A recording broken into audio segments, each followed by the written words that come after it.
simbiótica la relación con la interdisciplina, que es por eso que hoy estamos invitándolos a participar. En realidad, esta falta de registro en esta decisión judicial que acabo de mencionar tiene que ver con todo esto y esta transformación cultural, ¿no? Justo cuando hacen una pregunta referido a la justicia mixta, digamos, penal y civil, me acordé de Leonora, que estaba en España, y en España hubo una prueba, funciona en algunos juzgados de esa manera. Juzgados de violencia de género se llaman. Sí. Pero lo que pasa es que todo lo que tiene que ver con violencia de género es delito, así sea una maldición. Y van presos con los chorizos, se llaman los chorizos.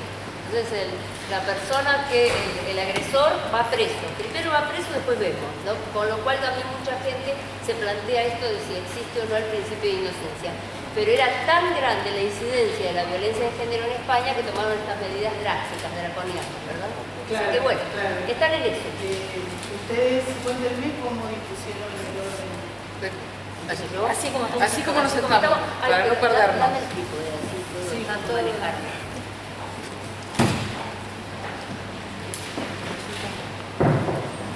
Bueno, buenas noches, buenas tardes. Gracias por estar acá con nosotros y por interesarse en el trabajo. Gracias a las compañeras y a los compañeros que me antecedieron. Bueno, trabajando en el patrocinio jurídico gratuito, sobre todo en toma de casos, hemos visto que es una cantera de asuntos para estudiar. Entonces, en el 2000, ya desde hace 10 años se nos ocurrió a varios empezar a indagar qué pasa con la gente más grande, la gente que arrastra esos prejuicios, la gente que arrastra la naturalización de la violencia, como muy bien se explicó acá. En el año 2014, pero voy a ver si puedo.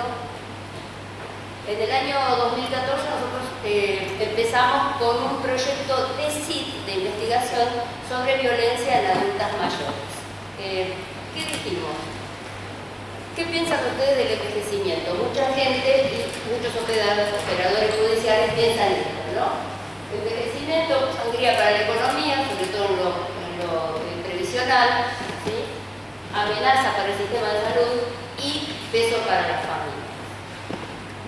Bien, como todos sabemos, esto lo repito, pero lo voy a pasar rápido, todos tenemos derecho, ¿sí?, a la salud, a la vida. Tenemos el artículo 75, el inciso 22, que refleja los PIDES, refleja el Pacto Internacional de Derechos Económicos y Sociales y Culturales. Entonces, tenemos derechos tenemos escritos en todas partes. Bien, la Convención, en el año 2015, dispuso qué es el adulto mayor y qué derechos tiene. Por ejemplo, uno de los principales es el derecho a la autonomía. ¿Y qué se determina adulto mayor? Con lo cual muchas señoras se los enojan, porque dicen, más de 60 ya me consideran adulto mayor. Ustedes saben que de todos modos la vida se ha prolongado. Así que toda persona que tiene más de 60 años se encuentra incluida en estas garantías especiales. Bien. La famosa ley 24417, que es la que nos protege contra la violencia familiar, también hace referencia a los ancianos. Ahí la palabra es anciano, ¿verdad? En el artículo 1. La Constitución de la Ciudad de Buenos Aires, que es una constitución moderna, en el artículo 41, también hace referencia a la protección del adulto mayor. En la Ciudad de Buenos Aires tenemos una ley específica en cuanto a violencia para prevención, asistencia a víctimas de violencia familiar y doméstica, en este caso, ¿verdad? Entonces, es la ley 1688, es específica del ámbito de la Ciudad de Buenos Aires. Esta es nuestra famosa y bien querida, y como dijo el doctor Acosta, también por ahí un decálogo de desideratum, ¿no?, la ley 26485, la ley de violencia de género. La ley de violencia de género es más amplia que la violencia que ejerce la pareja de una mujer o que ejerce el ex pareja, ex marido, ex concubino. Apunta a una violencia en general contra la mujer por el hecho de ser mujer. Ahí se entiende por violencia. Bueno, en el artículo 4 ustedes tienen la definición. Conducta, acción u omisión. Esto es muy importante desde el punto de vista cultural, ¿no?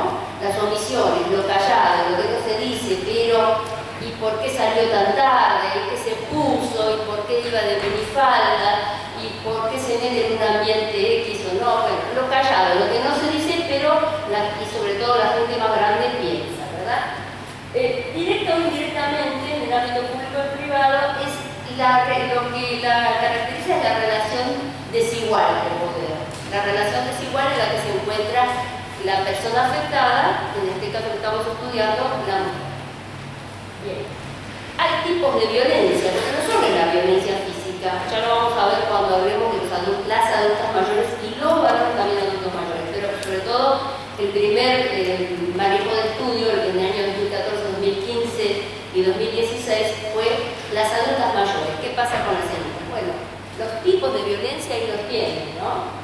Simbólica también, política, ¿sí? No solo la física y la psicológica. Y las manifestaciones, ¿cómo se manifiesta esta violencia? ¿Sí? ¿Dónde puede manifestarse? En lo doméstico, en la casa, en el ámbito doméstico, ¿sí? Lo institucional, lo laboral, muy importante, ¿no? A mí cuando hace muchos años por la calle te ofrecían una flor para el Día de la Mujer, ¿no? Primero, es un día de duelo. Segundo, no hay nada para festejar. Tercero, ofrecían igualdad, igual trabajo, por igual tarea, igual oportunidad, ¿sí? Que yo pueda acceder.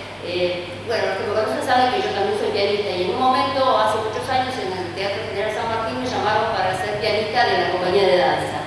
Y bueno, se pagaba muy bien y había maestros músicos varones que sintieron que uno ingresaba en el éxito de ellos y me lo dijeron directamente. Cuando vos entraste acá, a mí me afectó el bolsillo hace mucho tiempo. Llega a pasar eso ahora, la situación es distinta y yo me hubiera podido defender de otra manera, por más que ya era abogada. ¿Qué hice? Yo seguí trabajando, ¿a vos qué te importa? Y bueno, demostrar que sos igual o mejor. Pero es como que, ¿por qué entraste? ¿Te vamos a pagar lo mismo? ¿Necesitas solventar una familia?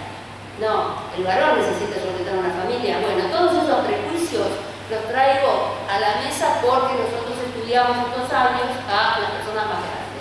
No es que quiera estigmatizar a las personas más grandes, pero sin duda las señoras que vivieron la violencia doméstica, la violencia de género durante 30, 40 años, nos pudieron decir después en el trabajo de campo y pudieron verbalizar de qué se trataba todo esto.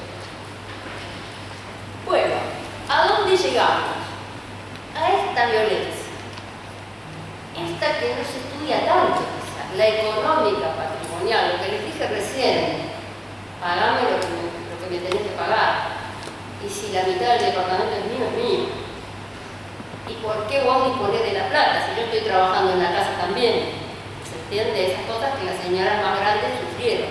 Que el varón salía a trabajar porque era el proveedor y la señora tenía los pesos contados para ir al mercado o al almacén. Bien.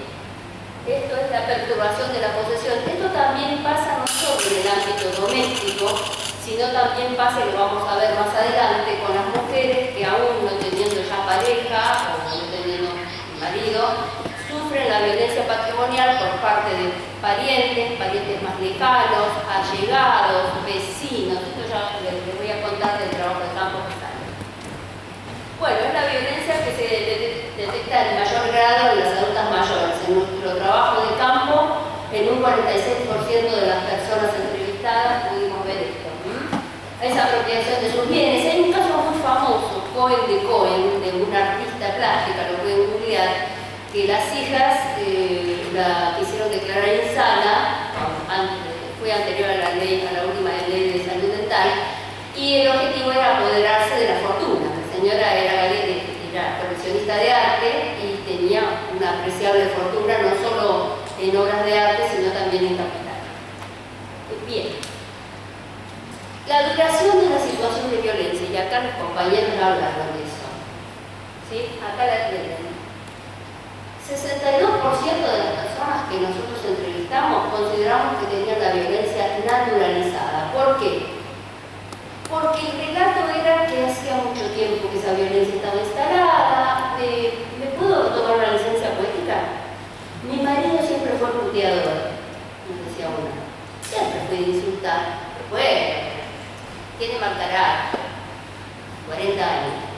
Después derivó en que le hizo vender un departamento, estaba prácticamente en situación de calle, bueno, pero siempre tuvo mal carácter el señor, ¿no? La duración, bueno, acá estamos con esto, a ver.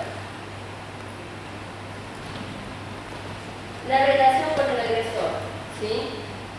Acá tienen las distintas distribuciones. Esto es hablando de nuestro trabajo sobre adultas mayores. Les aclaro que hicimos dos proyectos. Uno fue el de CID, como les comenté, y el otro es el UBACID, que todavía está en curso y es más amplio. Tiene que ver con violencia contra adultos mayores. Justamente las mujeres viven más, entonces tenemos más casos de mujeres con problemas de violencia, adultas mayores, y con el principal problema de la violencia económica, que es lo que nosotros sacamos de nuestro trabajo de campo. Sentimiento, terrible. El mayor es este, a ver si le puedo marcar. Poca cosa. Me siento mal, me siento poca cosa. Otra cosa que les decía es no servir para nada. Y ya a tu edad no servís para nada. ¿Y a dónde vas a ir? Esas serán respuestas ante la pregunta en el trabajo de campo de cómo se siente ante esta situación, porque ya cuando vienen al patrocinio, que vienen muy golpeadas psicológicamente, no solo físicamente, psicológicamente, ya vienen de muchos años. Nosotros tuvimos entrevistas con personas de 40 años a soportar situaciones de violencia, haber perdido embarazos en su momento a causa de golpes, haber sido desapoderadas, mujeres solteras que un sobrino le quiere sacar la casa, le quiere sacar el único departamentito de un ambiente. Yo les comentaba a las compañeras que adulto mayor con un peso es un problema, está en situación de riesgo, situación de vulnerabilidad, como diría la regla sexta de la regla de Brasilia. Es una condición de vulnerabilidad, ser mujer, ser adulta mayor y ser pobre o tener riesgo de perder un bien, ¿no? Bueno, esto es lo que más saltó. Situaciones, el tiempo acá vienen las conclusiones del primer trabajo. El tiempo de duración se estableció como primera, dice acá, y discutible aproximación, una categoría con respecto al grado, ¿sí? O nivel de la naturalización. Nosotros dijimos, bueno, si son más de 6 meses de estar aguantando golpes o insultos, o desapoderamiento de bienes, o inclusive no solo de los bienes inmuebles, de las fotos, de los enseres del hogar, de recuerdos, hay mucho de eso, ¿no? Entonces estas son algunas de las conclusiones que nosotros sacamos. Menos del 9% de los encuestados se enteró que podía acceder a una consulta en nuestra universidad, pero después muy agradecidos de la consulta. Es más, vienen porque saben que no los vamos a embromar. Una señora aportó otra palabra muy porteña que no voy a repetir, porque ya repetí alguna. No los vamos a embromar. Yo vengo acá porque sé que acá los abogados no me van a embromar. Eso lo dijo con otras palabras, pero así que se valoriza mucho el recurso que es la Universidad de Buenos Aires, Facultad de Derecho, Patrocinio, Departamento de Práctica Profesional y la interdisciplina, ¿no? Porque siempre le estamos pidiendo ayuda acá a los compañeros del servicio social. Situaciones de violencia contra la adulta mayor, ¿sí? El problema relevante, como les dije, es el desapoderamiento o intento de desapoderamiento, no solo de la pareja o del esposo, quien se trate, sino también del entorno. Esto es uno de los problemas que hemos advertido cuando hicimos el trabajo de campo, que todavía está en curso, esperamos tener otro proyecto. Entre las mujeres de 74 años, ¿sí? En el año 2017, la violencia de tipo económico fue esta, el 46%. Entre las cantidades afectadas, ahí tienen el gráfico, si quieren después se lo podemos mandar. ¿Qué hicimos después del proyecto de CID? Dijimos, bueno, vamos a pedir un UBACID, vamos a seguir adelante para darle continuidad, porque como en algún momento yo digo, el patrocinio, el Departamento de Práctica Profesional, es una cantera de casos reales, es una cantera de posibilidades para estudiar el caso real, porque es muy linda la 26485, pero yo tengo que ver a la señora que me dice que le quieren sacar el departamentito de un ambiente de constitución. Entonces, la violencia económica, la violencia psicológica, la violencia también médica institucional, ¿no? Que a veces cómo son maltratadas en las instituciones médicas, eso también es muy importante. ¿Qué hicimos? Un enfoque cual y cuantitativo. Empezamos a explorar, seguimos la línea del DECID y nos adentramos en un proyecto WASID y seguimos introduciendo la interdisciplina y la transdisciplina porque pedimos ayuda a especialistas en estadística también para direccionar el trabajo de campo. Recopilamos los materiales, por supuesto. ¿Qué es lo que estudiamos nosotros? Personas de 60 años, como les dije, como marca la convención, 60 años o más, y el estudio fue de tipo exploratorio. O sea, el universo es ese, de esas personas. En esa exploración saltó que las mujeres tienen mucho más temas, además de porque viven más, tienen mucho más temas, están más expuestas a los diferentes tipos de violencia y a sus manifestaciones. Y saltó, por supuesto, el tema de la violencia económica. Las edades que hemos entrevistado, en promedio, mujeres 74 y varones 73. Han venido varones también a la consulta en el patrocinio y ya hemos tenido casos, después les voy a referir muy brevemente, el caso de Isidro, que era un caso también de violencia económica de un adulto mayor de 85 años. El 20%, este es un caso terrible, fue como la doctora Virginia Badino tuvo eso sí que escuchar y como escuchamos muchas veces.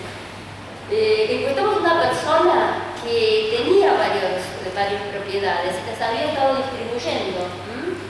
Regaló 3 departamentos a cada uno de sus hijos y cuando nos vino a ver estaba en situación de calle. Por eso yo digo las sucesiones en vida no, y no es por una defensa corporativa, viva, así que los abogados hacemos sucesiones.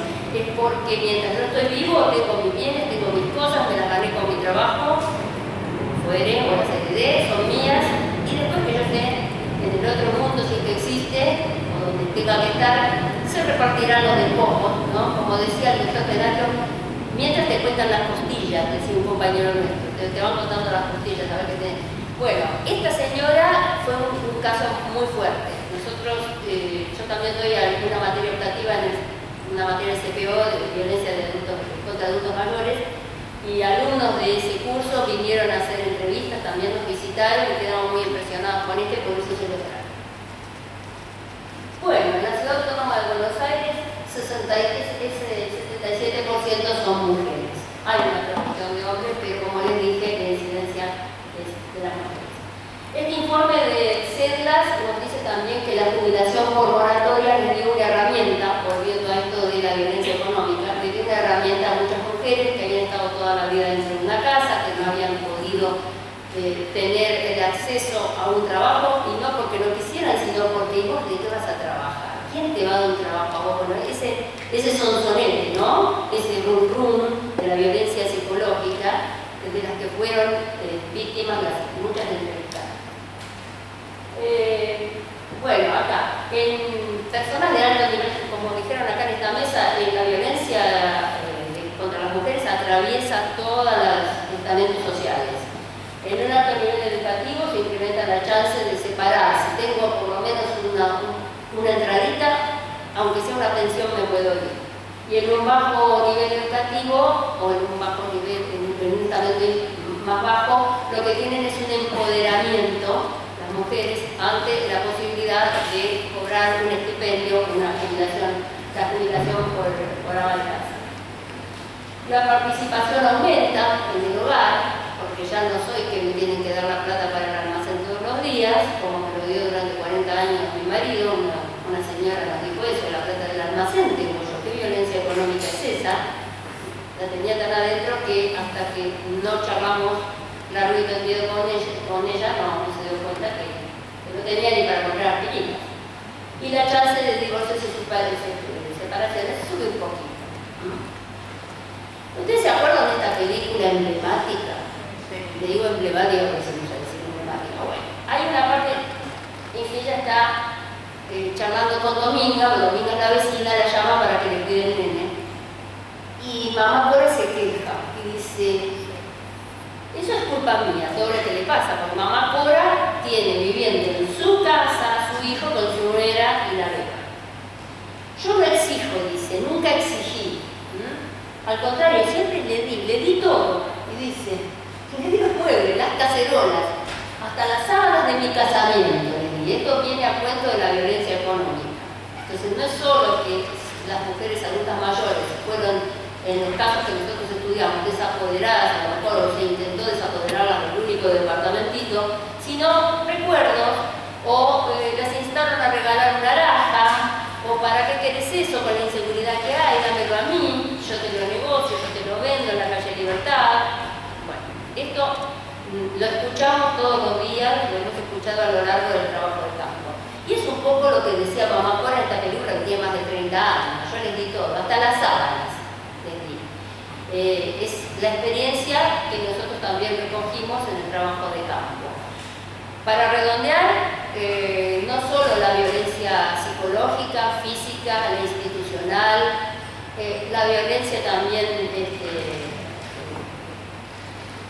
la que tiene que ver con lo simbólico, ¿no? con los mensajes en los medios de comunicación y los mensajes en el cine, sino también la que más afecta en cierta etapa de la vida en que se necesitan más recursos es la violencia económica, y es una violencia realmente que afecta toda la vida que quede a esa persona. Y en cuanto a que en el desarrollo del DECID también recibimos, porque vino a patrocinio, un señor, Isidro, que en vida cuidó a su pareja y a la hija discapacitada de su pareja y vivió en una casa que era de su pareja. Y Isidro tenía unos sobrinos en Córdoba. Muere la pareja de Isidro, muere la hija, Isidro queda solo y aparecen los sobrinos. Aparecen los sobrinos porque quieren la casa. El hijo en Córdoba, la casa mía. El hijo en Córdoba. El hijo estaba en Córdoba, porque yo a los que recibí fueron los sobrinos. Y a los sobrinos, los alumnos muy empoderados, les hicieron ver como que había un montón de abogados y no volvieron más los sobrinos. Al menos no tuve más noticias que los sobrinos volvieran. Claro, bueno, dice patotear, digamos, se empoderaron, y lo que me llamó la atención también es el compromiso de los alumnos, y no solo en este caso, sino en el caso de la otra señora que había tenido 3 departamentos y se quedó en situación de calle. O sea, el compromiso que toman nuestros alumnos, ¿no? Me emocionó bastante, y por suerte, al menos los sobrinos que yo vi no volvieron más. Está viviendo en Córdoba con su hijo. Bueno, que viva, porque Isidro, por lo que yo sabía, Isidro venía como también a charlar con nosotros. Isidro, por lo que yo sabía, sigue en su casa. No sé hasta ahora. Isidro venía a las 7:30 de la mañana, nosotros llegábamos a las 10, porque clase empieza a las 10. Sí. Y ya estaba. Sí, porque se sentía, porque nos lo dijo, con se la sentía contenido. Ahora con la bolsa. Con la bolsa de las facturas de la casa. Sí. Contenido. Bueno, chicos, gente, querido público, gracias, y quedamos a disposición. Gracias a todos.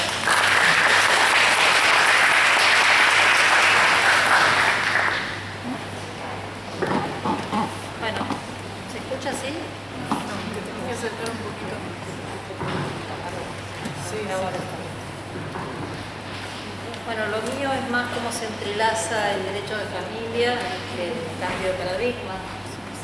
El cambio de paradigma es uno de los temas que nos convocan hacia un cambio de paradigma social, ese era el título. Y después un poco también dando el ejemplo de todo lo que hacemos cotidianamente, cómo trabajamos interdisciplinariamente con todo el equipo de la facultad. Bueno, hoy justamente empiezo con un tema estadístico porque salió hoy en el diario. La Oficina de Violencia Doméstica analizó durante 2018 16.449 personas afectadas por hecho de violencia machista entre el 1 de enero y el 25 de diciembre de 2019, lo que implicó un 7% de aumento con respecto a 2018. Dice que el 2019 fue de los últimos 5 años el que más cantidad de casos atendió al OVD, y que, sigue dando datos. Dice, por su parte, la Casa de Encuentro registró en 2019 un total de 299 femicidios, y femicidios vinculados de mujeres y niños, lo que implica un femicidio cada 29 horas entre el 1 de enero y el 31 de diciembre. Lo que va de este año, según el Observatorio de las Violencias de Género, se registraron 66 femicidios, lo que significa que una mujer fue asesinada cada 23 horas por razones de género, en lo que va de este año.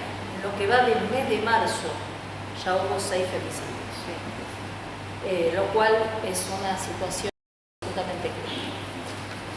Bueno, lo que me toca a mí es hablar un poco del tema de cómo se entrelaza el tema de violencia doméstica con el derecho de familia. ¿Sí? Partimos de un código civil vigente hasta el 2014, que no son muchos años en la perspectiva de un estudio histórico, que contenía una formulación del derecho de alto contenido patriarcal. Lo que trasuntaba era en el terreno simbólico eran los roles que asumían cada una de las partes en la familia. Eso estaba muy instituido, ¿sí? Y en esto quiero decir que no podríamos estar acá reunidos y desarrollando esta conferencia si no hubiéramos tenido la marcha de ayer y tantas otras marchas anteriores, ¿sí? Que desarrollan una lucha muy interesante, muy importante, porque no es solamente ni una menos, porque vivas nos queremos, pero también es ni un derecho menos, ¿sí? O sea, el defender no solo nuestra vida, sino nuestros derechos.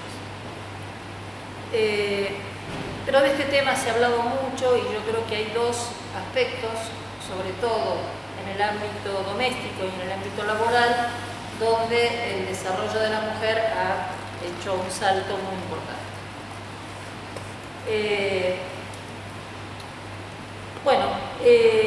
En estos dos espacios, en el doméstico y en el laboral, es uno de los dos donde más se marca este rol patriarcal que emerge de esta cultura, digamos, que estamos intentando cambiar. Y es allí donde el Estado debe crear las condiciones de protección, defensa de derechos y abordaje integral. ¿De dónde provenimos? De un Código Civil promulgado en 1869, libro cerrado, sin ninguna discusión, sin ningún tipo de debate, pasando por toda una serie de procesos hasta el 2012-2013, que empieza a producirse un debate muy importante y se produce la promulgación del Código vigente en el año 2014. Y realmente es en el derecho de familia donde se produce uno de los cambios paradigmáticos más importantes. En el tema alimentario, en el tema de la comunicación, en el tema del manejo patrimonial, todos esos temas se entrelazan absolutamente con temas de violencia, ¿sí?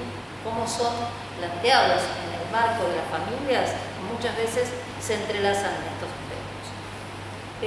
Hay uno de los temas que nosotros notamos es que en la consulta, cuando nos vienen a plantear diferentes temáticas, es que este código, esta promulgación del código se adelantó a la cultura. ¿Qué significa esto? Que la gente tiene derechos que no termina de convencerse que los tiene que ejercer.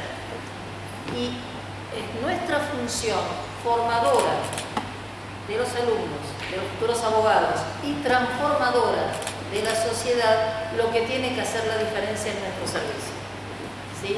Porque para poder cambiar el paradigma es necesario hacer un cambio cultural y para eso hay que transformar e informar sobre todo el tema de los derechos.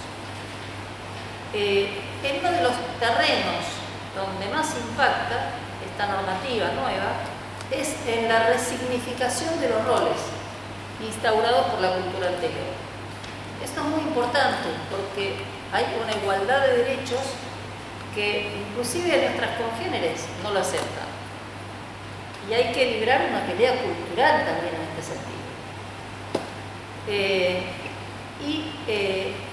El conocimiento del código no puede ser más patrimonio del tema de los abogados, únicamente. Los derechos que emanan del código tienen que ser no solo conocidos por los integrantes de los equipos interdisciplinarios que abordan conflictos de familia, sino también por la gente. Hay gente que nos viene a decir, se fue mi marido ruido de la casa, ¿dónde hago la denuncia de abandono de hogar? Algo que no está ni siquiera plasmado en el Código Civil anterior. ¿Sí? O sea, la falta de información es realmente uno de los elementos esenciales en la falta de ejercicio de los derechos.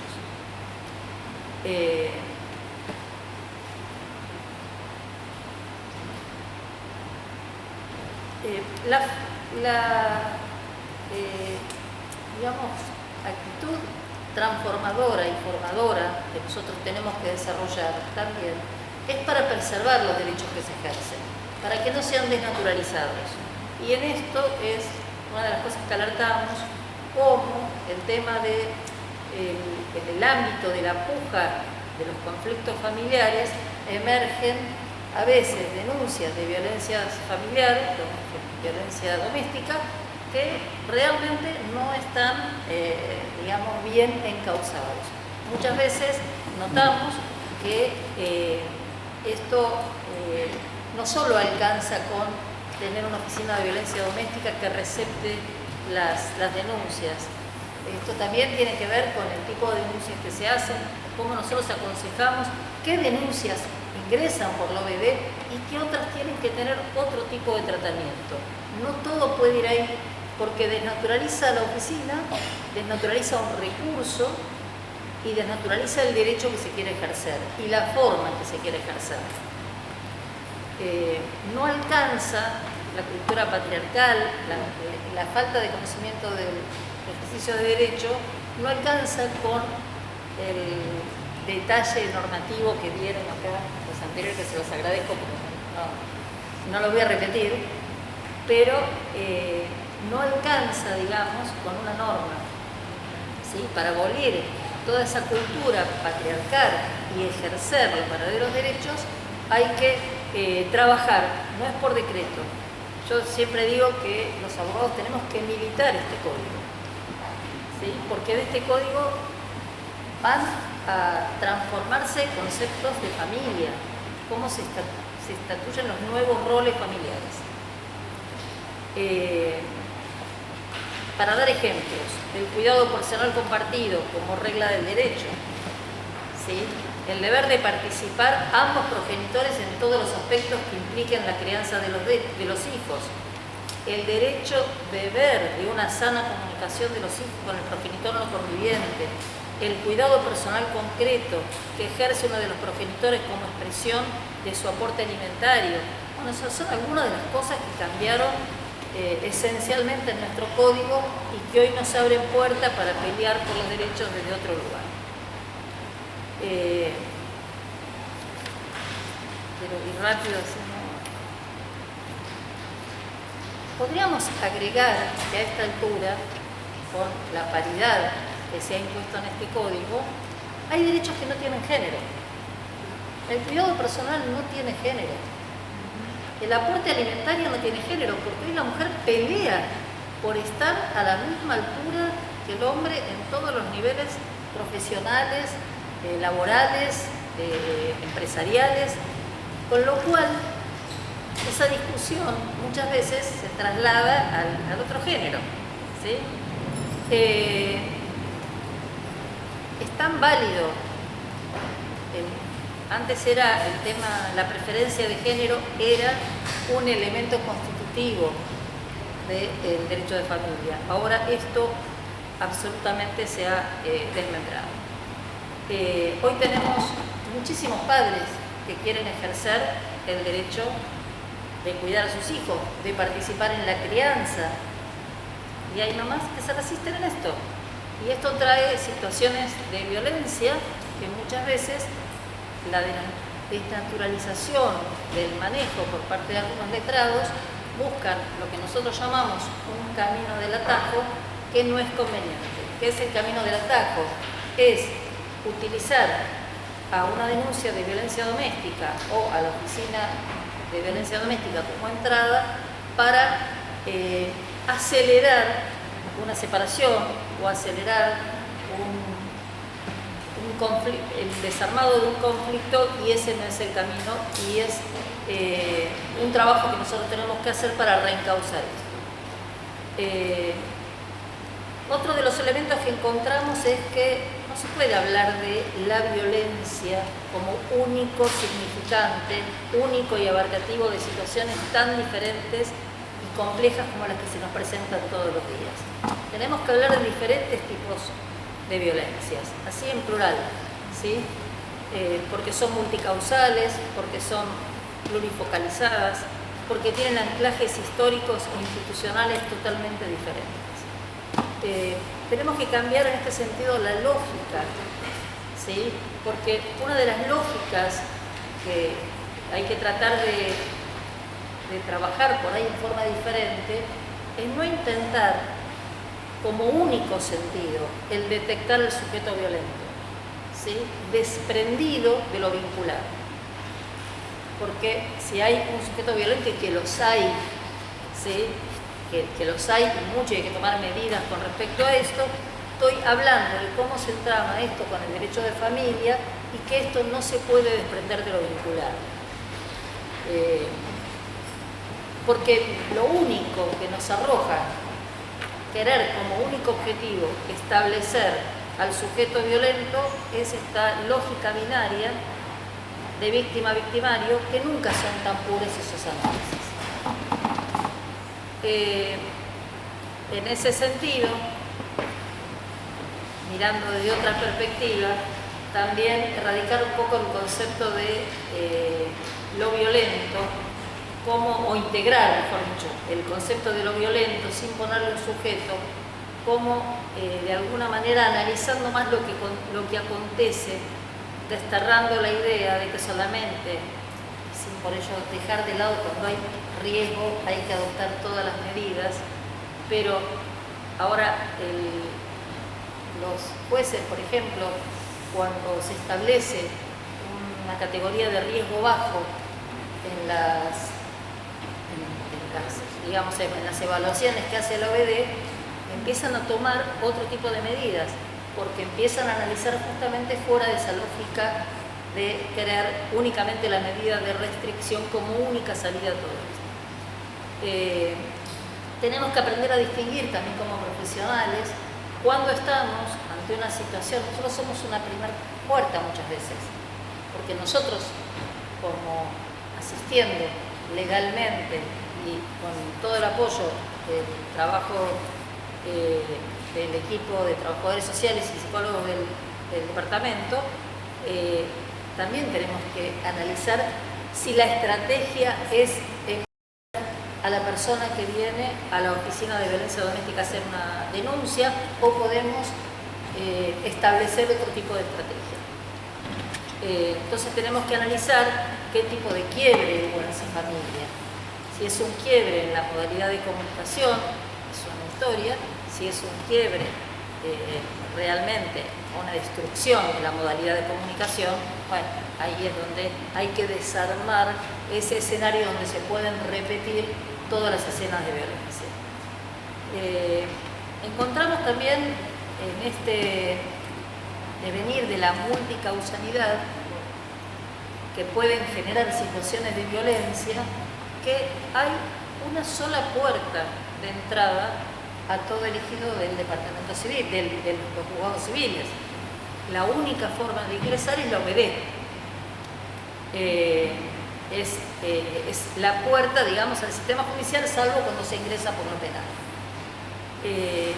Entonces, esto también es todo un problema. Es todo, que sea la única puerta de ingreso es un problema.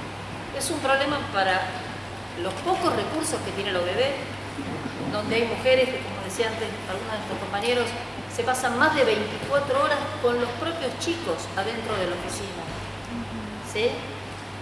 Muchas de ellas son esperadas en la esquina cuando salen por los violentos, ¿sí? Porque son acompañadas por ahí, si lo advierten con tiempo por miembros de la fuerza, digamos, policial, pero no la acompañan hasta la casa, la acompañan hasta la esquina. O nos esperan a nosotros los abogados. O nos esperan a nosotros los abogados. O sea, hay situaciones realmente que hay que ir ayudando a terminar de... todo se maneja en todo esto con una evaluación de riesgo. ¿Cómo ¿cómo se conforma esa evaluación de riesgo? Con el relato de la víctima o de la supuesta víctima que nosotros creemos en que es la víctima. ¿Sí? Con ese simple relato se conforma la evaluación de riesgo y ese mismo día o al otro día, de acuerdo a la hora, porque la OBD funciona a las 24 horas, la víctima tiene que ir al juzgado a esperar que se tome una medida. Esa medida que se toma, que puede ser de exclusión del hogar, que puede ser restricción de contacto, que puede ser muchas variables de acuerdo a las condiciones, se le puede dar en forma inmediata un botón de pánico, o botón antipánico como se lo llame. Hubo un tiempo larguísimo donde no había botones, donde se la mandaba a las mujeres con el papelito y volvían y decían no hay en existencia. Entonces en el juzgado se ponían a llamar a la gente que no había devuelto el botón después de terminada la medida para poder reponerlo. Terrible. Situaciones en las cuales sigue pasando. Sí, bueno. No, o aparte con la copia de la medida para llamar al 911 y mostrar la copia. O sea, en esa situación de estrés en la que está la persona, la señora vez pasada no encontraba la copia y el 911 se fue. Además nos dice, ¿qué le voy a hacer? ¿Le voy a tirar el papel por la cabeza o el botón de pánico por la cabeza?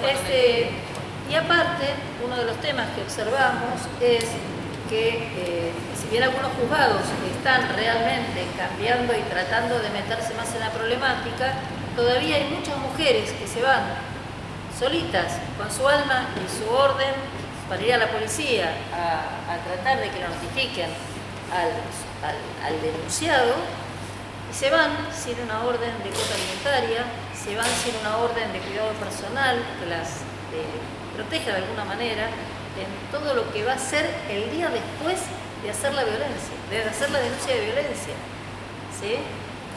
Quedándose, por ejemplo, muchas veces nos pasa que las tareas en esa familia estaban divididas de alguna manera. Bueno, el papá denunciado como violento llevaba todos los días a los chicos al colegio y ahora esta mujer no tiene con quién contar, y todo esto es por la falta de involucramiento muchas veces de la persona que toma las denuncias, como para poder ir al fondo de la cuestión de qué es lo que le va a pasar a esa mujer el día siguiente, el día después. El otro elemento que nosotros notamos con preocupación es el tiempo que transcurre entre que se hace la denuncia de violencia, se notifica a la persona de las medidas que se han tomado, y el tiempo que transcurre hasta que se determinan situaciones como cuota alimentaria o, digamos, esto ya lo habíamos, el tema de la comunicación, y tienen que esperar. O sea, en la OBD son entrevistados por un equipo interdisciplinario, ¿sí? Formado por un abogado, un psicólogo y un trabajador social. ¿Sí? Consuelo. Sí, están todos los patitos. Ese día. Luego de eso tiene que venir o esperar tiempo prudencial o venir al otro día a buscar la medida al juzgado cuando se le sortea.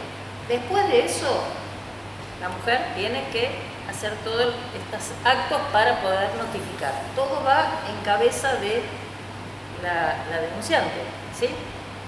Después de esto, el segundo equipo interdisciplinario que interviene en este conflicto es el que deriva, digamos, que es el cuerpo interdisciplinario para la interacción en la violencia familiar, que es el segundo informe que se realiza. El juez, salvo que haya intervención en el medio, lo vuelve a ver recién, a las partes, recién después de esa evaluación de interacción. Si los ve. Si los ve. Tiene obligación por la ley de convocar a una audiencia. ¿Esa la hace la OBD también? Es el cuerpo especial. No lo hace más el cuerpo médico forense, lo hace el cuerpo interdisciplinario. Meses. Entre una cosa y otra pasaron meses. Y algunos ni se hacen. Algunos ni se hacen porque las partes o ya se reconciliaron o la mujer ya está muerta Sí. por femicidio o, ¿cómo Escapada se del llama? interior, muchas O escapadas. ya no pudieron encontrar a las partes. Todo ese circuito que tuvo muy buenas intenciones al ser, digamos, conformado, termina siendo ineficiente para el nivel de violencia, de femicidios, de denuncias que hay en nuestra sociedad. Que es un despertar, ¿no? Sí. Porque esto existió siempre. Bueno, digo, por el tiempo Ah, ya me voy a simplemente decir esto. Si no le pego. Sí, no, porque si no, no le voy a dejar a mi Perdón, compañero. lo que tenía que decir, me olvidé. Me tenés que poner el cartelito que me dice que me quedan 5 minutos. El último elemento que me parece que también está faltando en nuestro sistema es pergeñar soluciones integradoras y aportar recursos para eso, porque no se pueden solamente nombrar en una ley, sino hay que empezar a profundizar en cada caso en singular qué es lo que esa mujer necesita, ¿sí? Qué es lo que todavía no se está pensando. Por último, y en esto ya le doy la palabra a Mariana antes que me codee, nosotros tenemos un trabajo muy interesante hecho interdisciplinariamente. Realmente, cuando nosotros alguna vez con Mariana nos sentamos a pensar para qué, creo que todo un congreso, para qué el equipo interdisciplinario, creo que lo que nosotros tenemos que tender es a conformar dispositivos de atención. ¿Sí? Dispositivos. Nosotros tampoco, si nosotros todas las comisiones las llamáramos al equipo interdisciplinario para que venga a atender cada consulta de violencia, tampoco ellos tendrían la cantidad de gente y el tiempo necesario. O sea que nosotros también estamos faltos de recursos en eso, pero realmente nosotros tenemos que poder analizar previamente si a la persona que nosotros mandamos al OBD, primero si la denuncia tiene entidad, si la puerta de entrada tiene que ser la OBD o tiene que ser otra materia de las que nuestro código nos aporta para solucionar el conflicto de esta familia. No todo se tiene que decodificar en lógica de violencia y en lógica de OBD. Ese es un primer elemento. El segundo elemento es, nosotros mandamos a la persona a hacer la denuncia. ¿La puede sostener en el tiempo? ¿La puede sostener? ¿O la va a replicar? ¿La va a obedecer ella, que es la denunciante? ¿Va a obedecer esta medida de restricción? ¿O va a ir también por más en muchos... Yo acoto cuando vos te referías a reconciliado. Un montón de que casos. después tenemos todo el el tiempo. tema de, por supuesto, la interdisciplina, este círculo de la violencia.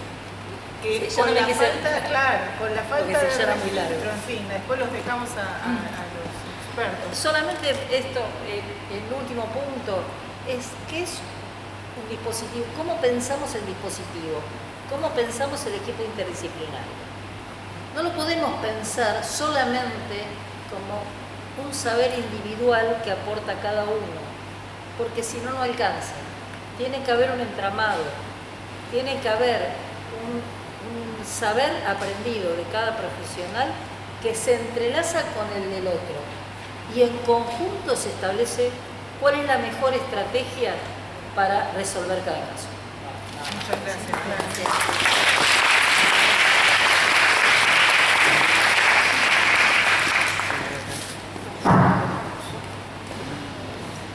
La doctora hoy está mala conmigo, no sé qué le pasa. ¿Se escucha ahí? Sí, la estuve corriendo todo el día. Bueno, sí, me estuvo corriendo todo el día. Bueno, a ver, siempre nos toca a la gente del equipo interdisciplinario empezar a redondear, empezar a buscar dónde quedaron los marcos rectos que arma la norma que tienen los abogados. Cuando la doctora Badino me convocó para esto, dije, yo tendría que empezar a decir que veo muchos equipos interdisciplinarios que lo primero que le pasa es que entrevistar a la víctima de violencia le genera violencia. Dije, yo tendría que poder decir que muchas veces cuando llega una víctima de violencia decimos, ¿y por qué no se va? ¿Y por qué no se corre? ¿Y por qué se queda en este lugar? Porque después tenemos todos los prejuicios que dice le gusta estar donde está, le queda cómodo estar donde está, le conviene estar donde está. Lo que pasa es que creo que nos falta, voy a usar una palabra que está media trillada, empatía, poder pensar qué le pasa al otro. Acá venían diciendo, no le explicamos qué ocurre el día después de la denuncia. No es que no lo explicamos, no lo pensamos. Si nos parásemos a pensar que yo la mando a una mujer, la mando a una mamá, en algunos casos mando a un hombre, mando a un papá, a decir, me está pasando esto, soy víctima de violencia y no le ayudamos a organizar el día después, a esto de que queda todo en cabeza de la víctima con el papelito recorriendo a dónde ir a buscar el botón antipánico, que a la sazón está muy cerca del cementerio de la Chacarita. O sea, a ver, la estamos mandando muy cerquita ahí ya de donde puede terminar. ¿Te acuerdas dónde sería la visita de la interacción? Ahí a 2 cuadras también. Donde no le explican cómo se usa el botón antipánico. Sí, yo no sé si alguno de ustedes sabe cómo se usa. ¿Sí? Es decir, a ver, estoy diciendo, yo aprendí a ver cómo se usa, yo aprendí a ver cómo se carga, a cuántas horas le queda de batería el botón antipánico que le van a entregar. Hoy una mujer me dijo, lo tuve que dejar cargando porque se descarga cada 3 horas y no pude traerlo. Hoy en el 8º piso del Palacio, entrevistando a una mujer, caso nuestro, la señora estaba sin el botón antipánico porque no le funciona bien la batería. Por otro lado, se fijan o no se fijan los alimentos provisorios. Entonces decimos, a ver, ¿cómo se sostiene en el tiempo que estos niños, que esta mujer o que este hombre puedan seguir alimentándose?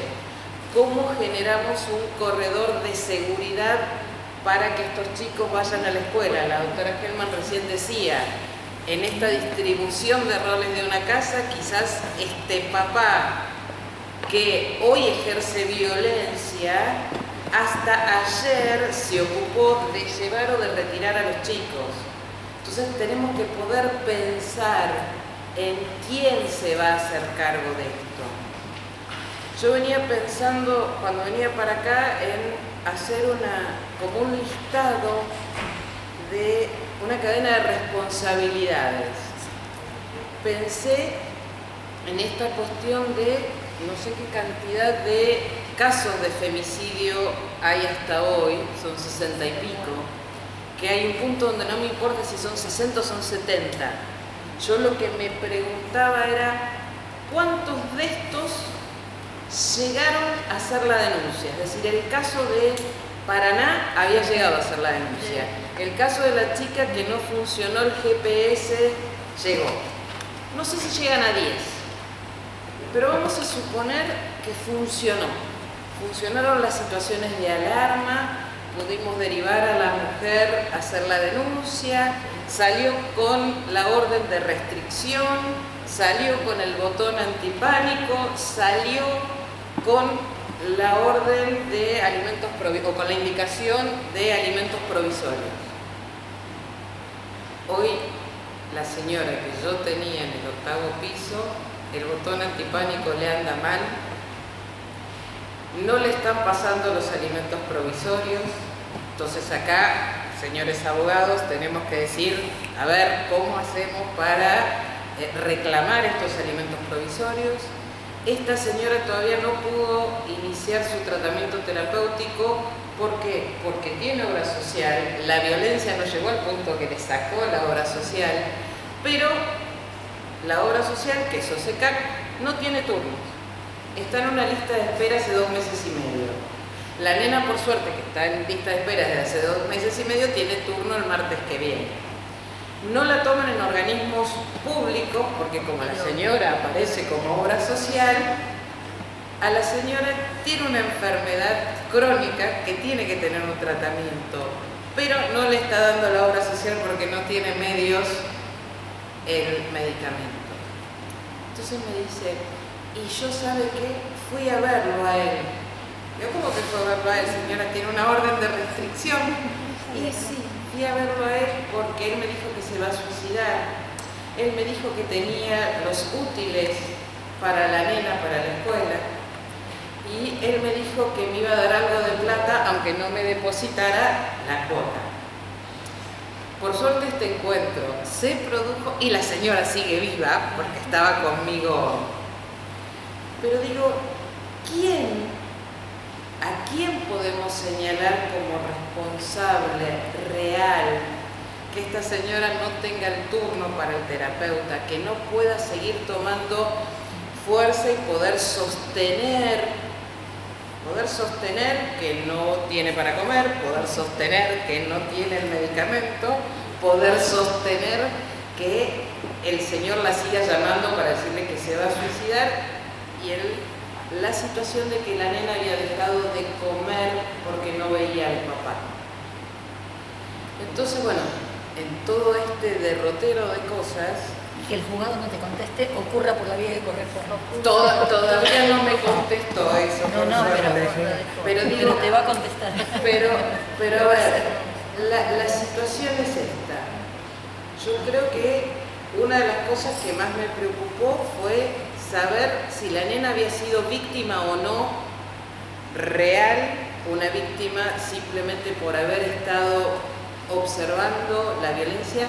Lo que esta mamá me dice que la niña estuvo presente en los actos de violencia y además fue víctima de violencia de este papá. Pero esta nena sigue llamando a su papá, entonces urgente tenemos que articular, pedir esta famosa evaluación de interacción familiar, ver qué herramientas le damos a esta nena para que vea, entienda, acepte toda esta gama de cosas y ver si puede tener algún vínculo o no con este papá, cómo lo puede aceptar, cómo lo puede entender. Pero ¿quién es responsable? En este caso, que lo formal o lo normativo se dio todo, porque hasta acá el juzgado no contestó, vaya por la vía que corresponde, pero esto llegó hasta acá. Yo después pensaba en todos aquellos casos donde las instituciones intermedias, llamados colegios, centros de salud, clubes, escuelas, no detectan la situación. Porque ahora vuelvo a los 60, a los 70 casos. ¿Cuántos son los que formalmente llegaron a poder hacer la denuncia? ¿Cuáles son los organismos que estamos obligados a brindar la información de lo que se puede denunciar? El dónde, el cómo. ¿Cómo vamos a hacer estas derivaciones acompañadas o asistidas? El nombre que más nos guste. A veces los trabajadores sociales decimos son derivaciones acompañadas. El abogado dice asistir, como quiera. Lo que yo no le tengo que decir a la mujer es esto se resuelve en la ventanilla 23. No, tengo que poder acompañarla a la ventanilla 23 o derivarla con una nota a la ventanilla 23. Donde ponemos cada uno el foco de atención. ¿Cómo no nos podemos quedar en la punta de un iceberg donde solamente la señora de hoy, el grave problema era que no cumplía con la orden de prohibición de acercamiento? Entonces, bueno, este era un poco lo que yo quería ver y decir, necesitamos una mirada de las distintas profesiones. La norma ayuda a que podamos encuadrar, la norma ayuda a que podamos exigir, pero como no tengamos una mirada interdisciplinaria, una coherencia entre un equipo de trabajo, se nos escapa la protección, en este caso que conté yo, del cuidado económico, del soporte. La señora tiene una enfermedad crónica que no puede retirar medicación de organismos oficiales porque tiene una obra social, no recibe asistencia psicológica y esta nena no sabemos qué es lo que le pasa, por qué extraña tanto a este papá o por qué quisiera estar con esto y había dejado de comer. Entonces, bueno, como no pongamos todos una cuestión de formación, con formación de equipo, que podamos tener una mirada que abarque todo, vamos a seguir sumando a los 60, a las 70, a las 80 situaciones de muertes por violencia. Entonces, bueno, formemos equipo, no nos quedemos solamente con una mirada. Y ahora le voy a pasar al área psicológica. Gracias, Mariana.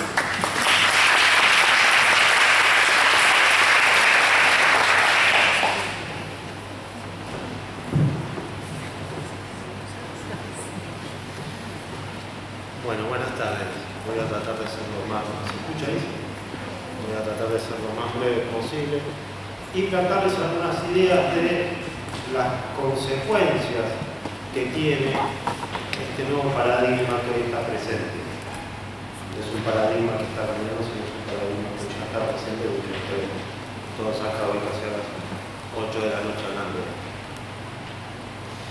¿Esto por qué? Porque la lucha feminista interpela a todos los individuos, hombres y mujeres, de manera similar a lo que ya planteó Freud allá por 1917, respecto de las heridas narcisistas aceptadas al hombre por parte de la ciencia. No sé si algunos las conocen, tiene que ver con la caída de la teoría geocéntrica, las épocas de Copérnico, la derivación que tiene el ser humano del mono por parte de Darwin. Y esto de ya no ser más los dueños de casa en relación a nuestros pensamientos a partir del desarrollo de toda la teoría del inconsciente. Ahora bien, esta asimilación con heridas narcisistas tiene sus consecuencias. Por un lado, porque plantea una problemática que tiene que ver con que la violencia de género necesita ser abordada desde una mirada compleja. Es decir, una mirada que pueda soportar la tensión, la contradicción, que pueda soportar lo efímero del conocimiento, lo dinámico y lo cambiante. Las manifestaciones a favor de los feminismos son un cuestionamiento no solo al conocimiento, sino a una cultura patriarcal en su conjunto, entendida como una construcción de interacción social basada en la supremacía de lo masculino. No estoy hablando de la mujer, ni luego no estoy hablando de lo femenino y masculino. Basado en una idea de una supremacía masculina que marca y ha marcado durante generaciones la constitución subjetiva de todos los individuos.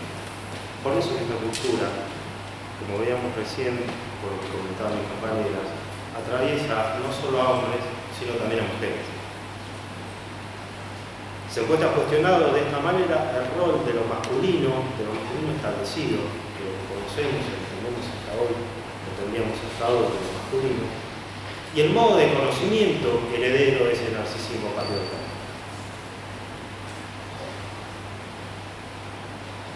El dominio, la fuerza, la valentía, soportar el dolor, no manifestar emociones, no manifestar afectos, eran características comúnmente asociadas a lo masculino. Pero resultaron con el tiempo que eran ideales precarios, construcciones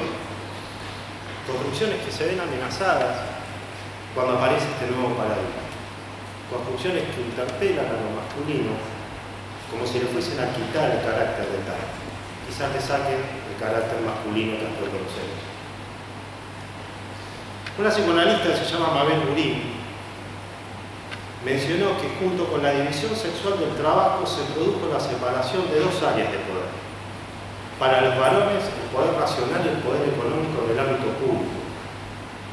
La razón queda del lado de lo masculino, mientras que lo afectivo queda del lado de la mujer y circunscrito al ámbito doméstico. El narcisismo lo podemos entender si hay algo que no se entiende, les pido que lo hagan saber. El narcisismo lo podemos entender como el segmento que amalgama todo el yo, que le da sentido al sujeto y a partir del cual el sujeto se puede identificar con sí mismo. Se aprende a sí mismo. Entonces, cuando estos ideales de poder, de dominio, de esta precaria masculinidad no son alcanzados, este sistema narcisista colapsa. Colapsa, eso es lo que da lugar a la erupción violenta. ¿Por qué? Porque necesita defenderse ese narcisismo, quizás malogrado de forma precaria, para mantener su unidad. En una ecuación que se puede resumir en términos de te temo, entonces vas a temer. Y en los casos extremos será vas a desaparecer, porque lo que tiene que desaparecer es esa subjetividad que me amenaza. ¿Se entiende hasta ahí? Sí. En este punto es donde se hace necesaria la intervención interdisciplinaria. ¿Por qué? Porque la intervención interdisciplinaria nos va a proporcionar ampliar el objeto de estudio, es decir, poder abordarlo en sus diferentes aristas, pero también tiene un precio. Tiene un precio que implica que cada disciplina, no es menor que cada materia se llame disciplina, pueda descentrarse, es decir, quebrar una vez más con el narcisismo patriarcal del que estamos hablando recién, poder aceptar, borrar fronteras y reconceptualizar los objetos de estudio. Por eso que podemos hablar de una multidisciplina como una primera aproximación disciplinar, donde no hay una verdadera interacción, a lo sumo habrá un compartir de información, una interdisciplina, que es lo que estamos planteando hoy, donde se redefinen los conceptos. Quizás en algún momento llegaremos al tercer nivel, que sería una transdisciplina, donde ya podemos pensar en un sistema de conocimiento que nos permita a todos abordarlo desde los diferentes ámbitos o materias. ¿Se entiende? Entonces, acá también el modo en que nos acercamos al objeto de estudio requiere de un replanteamiento del paradigma anterior, donde una disciplina o unas disciplinas dominaban sobre otra.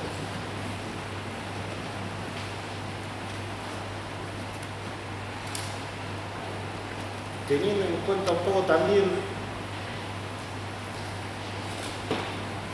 la consigna de este encuentro, que es un taller,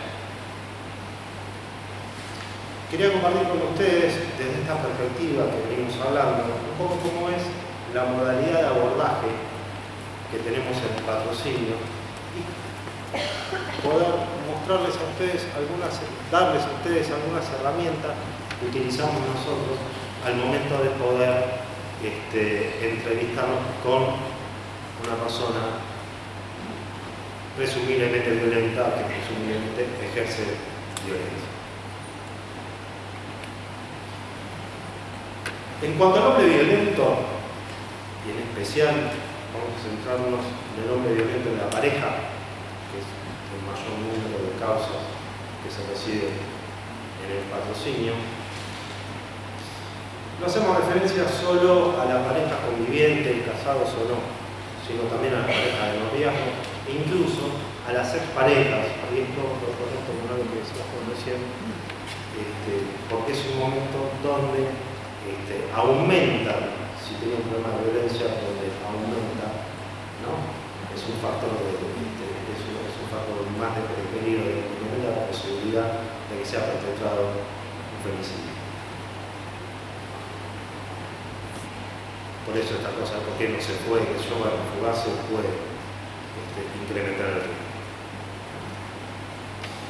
Si bien no hay un perfil exclusivo de hombre violento, hay ciertas características comunes que pueden encontrarse con mayor frecuencia. En este sentido, hay que destacar que la violencia, tal como la venimos tratando nosotros, se lleva adelante en función de características que no se agotan en los rasgos de personalidad de la persona, sino que están instauradas muchas veces en cuestiones culturales. Tampoco hay una relación directa con trastornos de personalidad, si bien uno puede pensar que un trastorno antisocial de la personalidad, caracterizado por la frialdad, por la falta de empatía, puede ser más propenso a ejercer una conducta violenta. Un trastorno paranoide puede ser más propenso a ejercer una conducta violenta. Un trastorno narcisista que demanda atención permanente puede.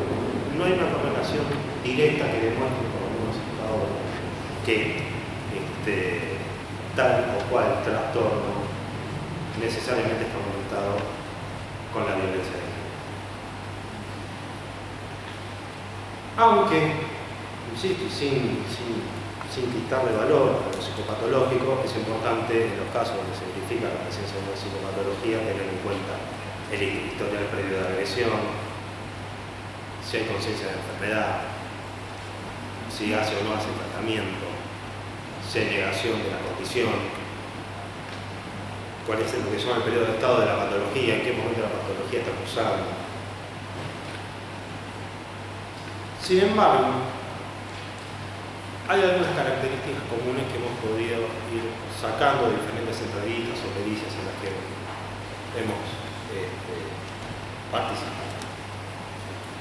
Una de ellas son las dificultades en la expresión emocional. Recién decíamos que la represión de las expresiones emocionales y afectivas eran hasta ahora una de las características asociadas al masculino. Justamente muchas veces la expresión de sentimientos por parte de un hombre es visto como una debilidad, en realidad no hace falta hacer mucho esfuerzo para darse cuenta que en todo caso sería un signo de fortaleza de esa persona, poder responsabilizarse por las cuestiones que le pasan. También vamos a encontrar, podríamos ver en estas entrevistas, la visión de sí mismo del sujeto. En líneas generales, los hombres violentos tienen una visión muy empobrecida de sí. ¿Qué quiere decir que tiene una visión muy empobrecida de sí? Que está relacionada con una baja autoestima. Por lo tanto, esto nos lleva a valorar diferentes situaciones como amenazantes. ¿Por qué? Porque esa situación donde, por ejemplo, puede haber una mujer enfrente, le devuelve lo que él cree que es una debilidad en él. Es ahí donde ese narcisismo, lo que hablamos hace un rato, se ve amenazado. El aislamiento social, las dificultades en la comunicación. Y es muy importante tratar de pesquisar cuáles son los sesgos cognitivos, es decir, matrices de pensamiento, por ejemplo, matrices de pensamiento que tengan que ver con una relación de subordinación entre la mujer y el hombre, que pueden estar instaladas en el psiquismo de esa persona. Estos elementos, junto a la presencia de celos excesivos, rasgos de una personalidad posesiva, irritación ante los límites, cuál es la capacidad de tolerancia a la frustración. Fíjense que en realidad son todas afrentas narcisistas. Acá de lo que se trata es cuánto tolera ese narcisismo y la frustración. Cuánto tolera no ser quien él cree que debería ser. Los cambios bruscos de humor, por supuesto, la ingesta excesiva de alcohol y de drogas es un catalizador de la conducta violenta. El posicionamiento al respecto del problema se responsabiliza, echa la culpa a la víctima, echa la culpa al entorno. Sentimientos de inferioridad respecto de su rol social. Es importante indagar cómo valora la tarea que lleva adelante todos los días, su trabajo, qué lugar ocupa él en la sociedad, qué lugar ocupa en lo que sería la misma sociedad, en su grupo de padres, grupo de amigos, qué lugar ocupa la familia. Antecedentes de violencia, tanto en la familia de origen como en la familia actual. La familia de origen me refiero a mamá, papá, hermano. Presencias de psicopatología, intento de suicidio, problemas de consumo, conducta delictiva,